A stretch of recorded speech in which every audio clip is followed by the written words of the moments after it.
আসসালামু আলাইকুম। হ্যালো বন্ধুরা, কেমন আছো সবাই? আশা করি ভালো রয়েছো। মৌন টিউটোরিয়াল হোমের পক্ষ থেকে আজকের ক্লাসে তোমাদের স্বাগতম। যারা আমার চ্যানেলটি ইতিমধ্যে সাবস্ক্রাইব করেছো তাদেরকে অসংখ্য ধন্যবাদ জানাই। আর যারা সাবস্ক্রাইব করোনি এখনই সাবস্ক্রাইব করে বেল আইকনে ক্লিক করে রাখো, যাতে আমাদের ভিডিও দেওয়া মাত্রই নোটিফিকেশনের মাধ্যমে তুমি সর্বপ্রথম জানতে পারো। তো চলো আজকে আমরা কি পড়বো একটু দেখে নেই। আজকে আমরা পড়বো রসায়নের একটা গুরুত্বপূর্ণ দিক, সেটি হলো আইসোটোপ, আইসোবার, আইসোটন, আইসোমার এবং আইসো ইলেকট্রন। এগুলো অষ্টম শ্রেণীর বিজ্ঞান বইয়ে সামান্য একটু আলোচনা রয়েছে। নবম দশম শ্রেণীতে এইচএসসি লেভেলে, এমনকি অনার্স লেভেলে যদি কেমিস্ট্রি নিয়ে কেউ পড়তে চাও তাদেরও এখান থেকে বেশ কয়েকটা বিষয় তোমরা পাবে। এই কয়েকটা বিষয়ের নাম অন্তত পক্ষে আমরা মোটামুটি শুনেছি এবং অনেকে এই সম্পর্কে ধারণাও রয়েছে। তারপরও এই বিষয়গুলো নিয়ে অনেক সময় অনেকের মধ্যে একটু কনফিউশন থাকে। আমরা চেষ্টা করব আজকের এই লেকচারের মাধ্যমে তোমার সকল কনফিউশন দূর করার। চলো শুরু করা যাক।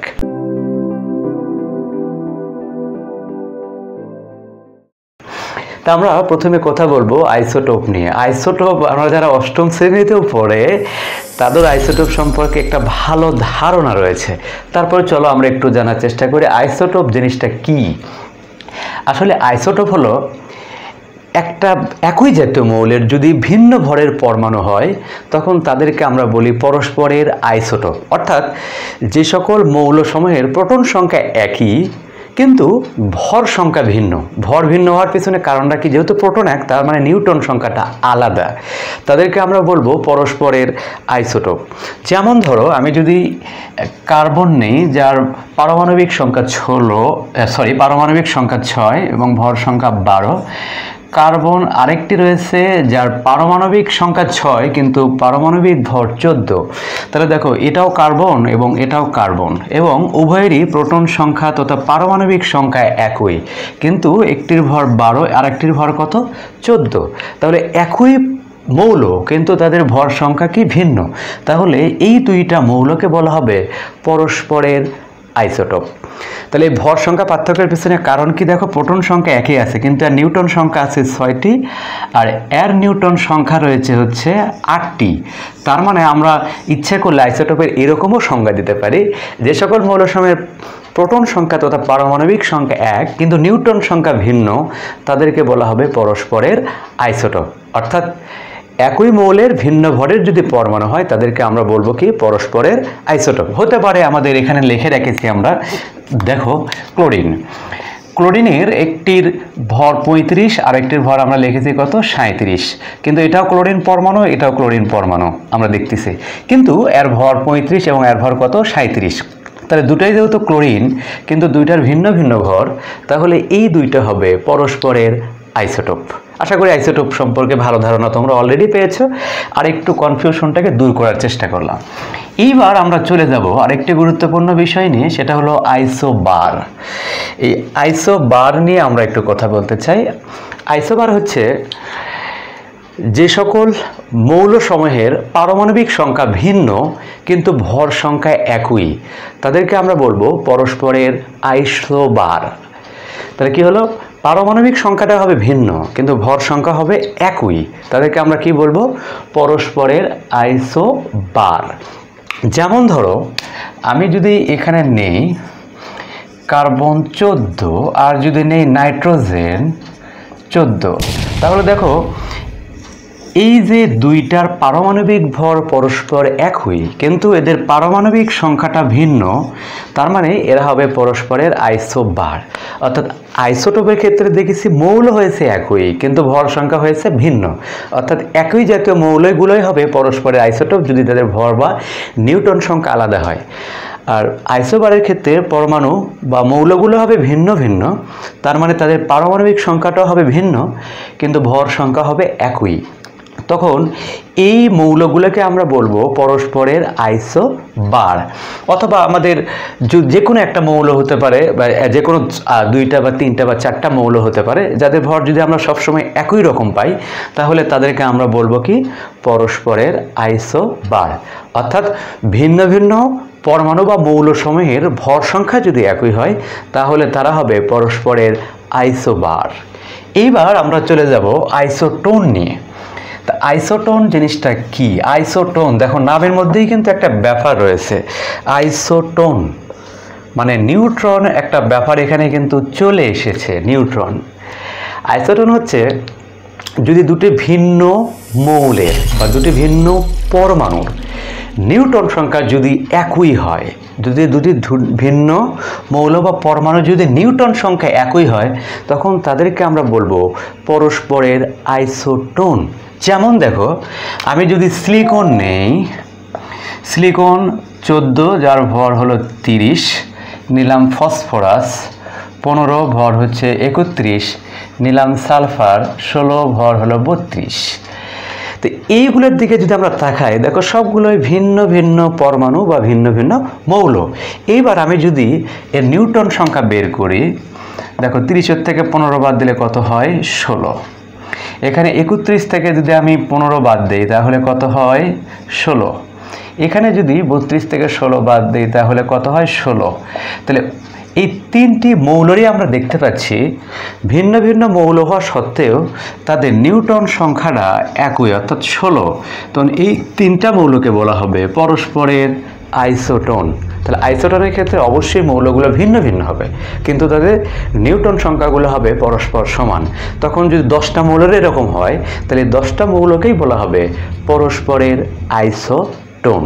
তাহলে আইসোটোপের ক্ষেত্রে একই মৌল হয়েছে, ভর ভিন্ন। আইসোবারের ক্ষেত্রে ভিন্ন ভিন্ন মৌল হয়েছে, ভর একই হয়েছে। আইসোটোনের ক্ষেত্রে ভিন্ন ভিন্ন মৌল, কিন্তু তাদের নিউটন সংখ্যাটা এক, তখন তাদেরকে আমরা বলবো আইসোটোন। এবার আমরা চলে যাব আইসোমার নিয়ে।